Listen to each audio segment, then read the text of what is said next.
Derrière les plus grandes collections de soldats de plomb se cache un métier d'artisanat devenu rare, où en premier lieu, c'est la recherche historique qui prend son importance. L'uniforme porté par la figurine doit être celui porté à l'époque. Il y a différentes collections, telles que les bucquois. J'ai des possibilités d'ouverture du musée de l'armée qui me permet vraiment de fouiller dans les archives et de découvrir vraiment des costumes que je ne connaissais pas avant. Est-ce que dans certains bouquins, par exemple, des fois il y a des différences, on trouve des petites anecdotes où certains uniformes sont différemment représentés? Oui, disons qu'entre un peintre et un autre, il y a toujours des différences de couleurs, mais il faut bien dire que les costumes s'usaient, c'était pas toujours fait très précisément. Par exemple, en Espagne, eh bien, les grognards, on les a vus avec des tissus marrons récupérés dans des monastères. Alors, il ne faut pas toujours regarder le côté précis de la chose. Moi, je suis surtout fabricant d'objets d'art. Je fais des personnages pour la beauté et non pas pour clientèle de maniaques. Alexandre a fait du soldat de plomb son métier. Tout commence par la création de la figurine. Le modèle. Celui-ci est sculpté. Les outils, vous les connaissez.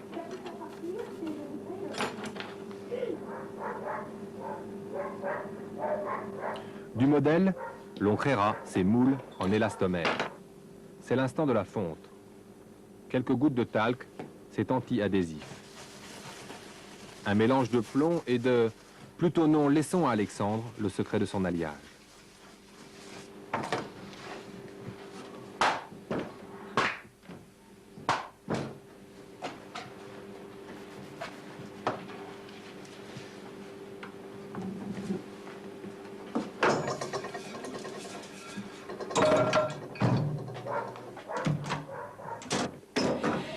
Trois petits tours de centrifugeuse et puis s'en viennent.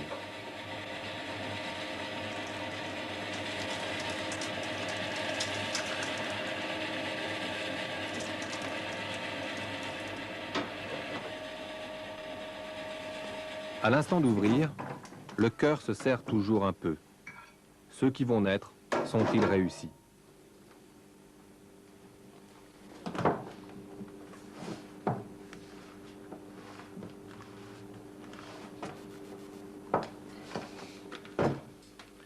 Enfin, les voilà.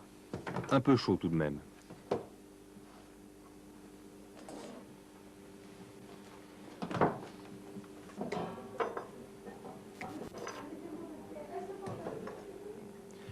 Il faut maintenant ébarder.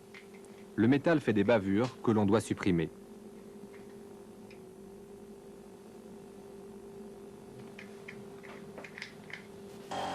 On procède alors à l'assemblage.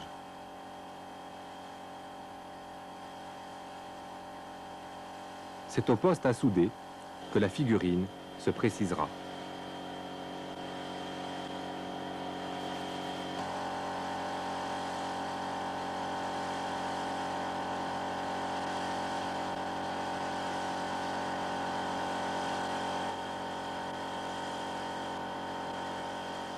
Le soldat prend de la température, le pinceau veille à ce que ces petits tracas n'influent pas sur sa santé.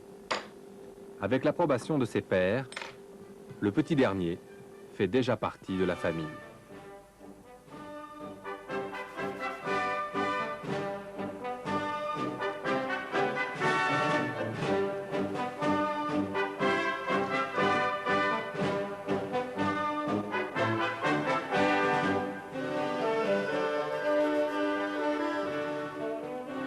Un peu pâle, il lui faut maintenant prendre des couleurs.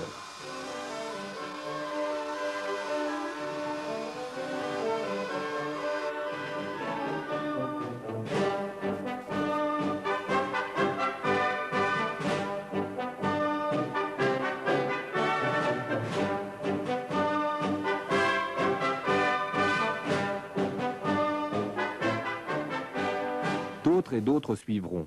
Ils pourront bientôt participer à la grande revue.